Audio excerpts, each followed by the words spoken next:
tey ma wax la pare nañu étude bi ñuy def ci le plan de production daanaka de Senelec 2025-2040 pour xam ni at bu jot Senelec lii la war a tabax ci centrale lii la war a convertir ci centrale lii la war a def ci IPP lii la war a def ci EPCF pour que ñu mën a répondre ci besoin bi nga xam ne mooy tax ñu jógee 117 francs dem ci 60 francs le kilowattheure. facture courant yi mën a wàññeeku. xaaruñu loolu sax de. fi may wax ak yow nii am na liggéey boo xam te ni bii ça fait presque 4 mois bërki démb moo nekkoon la 17e réunion technique que nous tenions pour les conclusions sur les révisions pour les populations, les ménages à faible revenu, la révision des coûts d'accès à l'énergie. Donc, xaarul sax transformation, c'est une solution conjoncturelle. En attendant les solutions structurelles, bi nga xam ne accès, monsieur le ministre, à tam coût. li ma wax c'est très clair. Li ma wax c'est très clair. J'ai parlé d'abord de la production de Senelec. Instruction bi, c'est accès universel.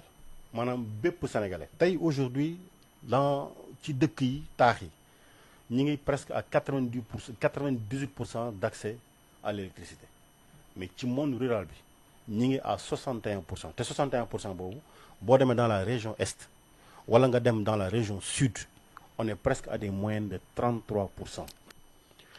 tey ma wax la pare nañu étude bi ñuy def ci le plan de production daanaka de Senelec 2025-2040 pour xam ni at bu jot Senelec lii la war a tabax ci centrale lii la war a convertir ci centrale lii la war a def ci IPP lii la war a def ci EPCF pour que ñu mën a répondre ci besoin bi nga xam ne mooy tax ñu jógee 117 francs dem ci 60 francs le kilowattheure. facture courant yi mën a wàññeeku. xaaruñu loolu sax de. fi may wax ak yow nii am na liggéey boo xam te ni bii ça fait presque 4 mois. bërki démb moo nekkoon la 17e réunion technique que nous tenions pour les conclusions sur les révisions pour les populations, les ménages à faible revenu, la révision des coûts d'accès à l'énergie.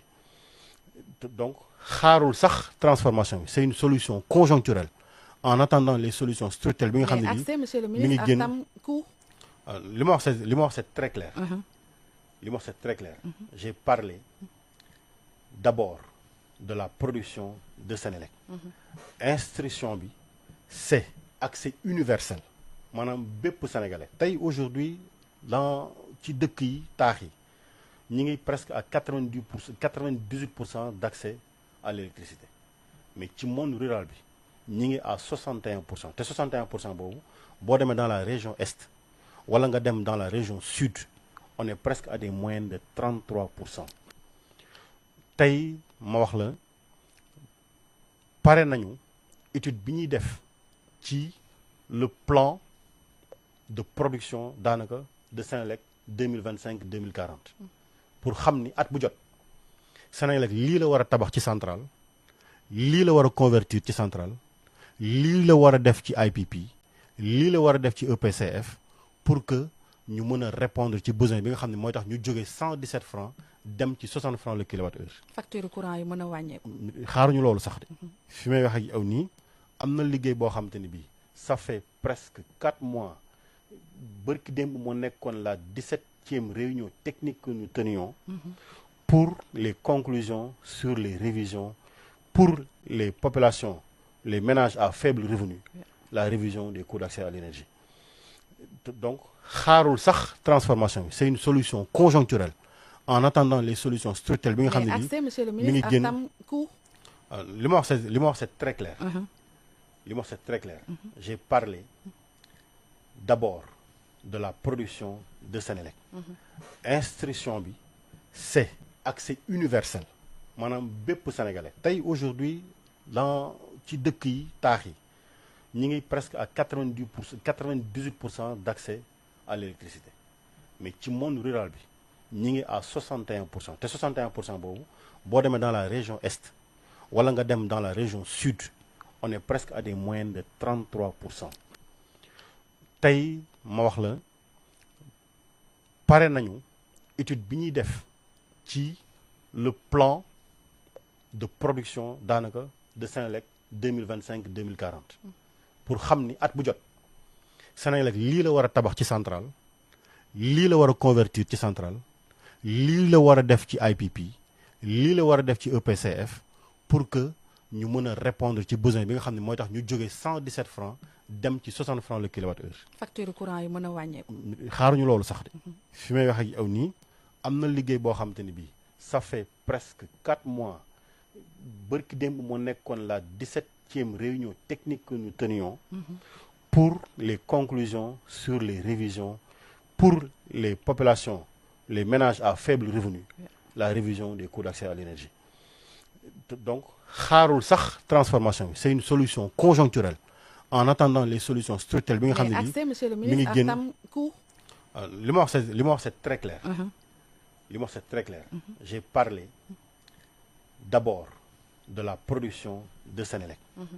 Instruction bi c'est accès universel maanaam bépp sénégalais tey aujourd'hui dans ci dëkk yi taax yi ñi ngi presque à 98% d'accès à l'électricité mais ci monde rural bi ñi ngi à 61% te 61% boobu boo demee dans la région est wala nga dem dans la région sud on est presque à des moyennes de 33%.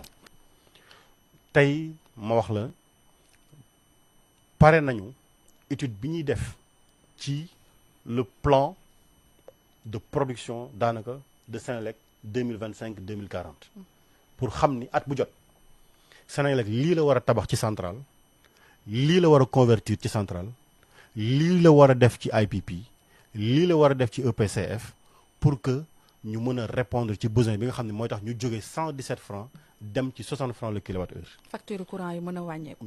xaaruñu loolu sax de.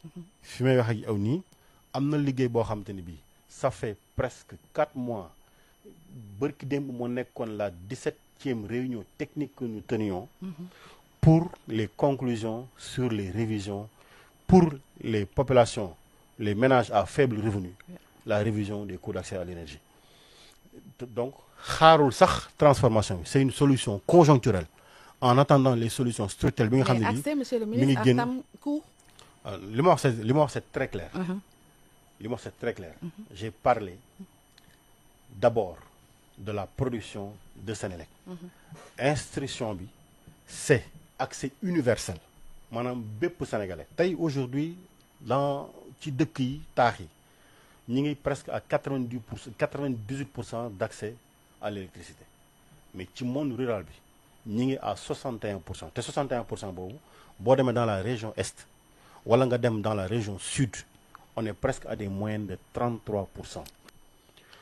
tey ma wax la pare nañu étude bi ñuy def ci le plan de production daanaka de Senelec 2025-2040 pour xam ni at bu jot Senelec lii la war a tabax ci centrale lii la war a convertir ci centrale lii la war a def ci IPP lii la war a def ci EPCF pour que ñu mën a répondre ci besoin bi nga xam ne mooy tax ñu jógee 117 francs dem ci 60 francs le kilowattheure. facture courant yi mën a wàññeeku. xaaruñu loolu sax de. fi may wax ak yow nii am na liggéey boo xam te ni bii ça fait presque 4 mois bërki démb moo nekkoon la 17e réunion technique que nous tenions pour les conclusions sur les révisions pour les populations, les ménages à faible revenu, la révision des coûts d'accès à l'énergie. Donc xaarul sax transformation bi c'est une solution conjoncturelle en attendant les solutions structurelles bi nga xam ne bii accès monsieur le ministre ak tam coût. li ma wax c'est très clair. li ma wax c'est très clair. J'ai parlé d'abord de la production de Senelec.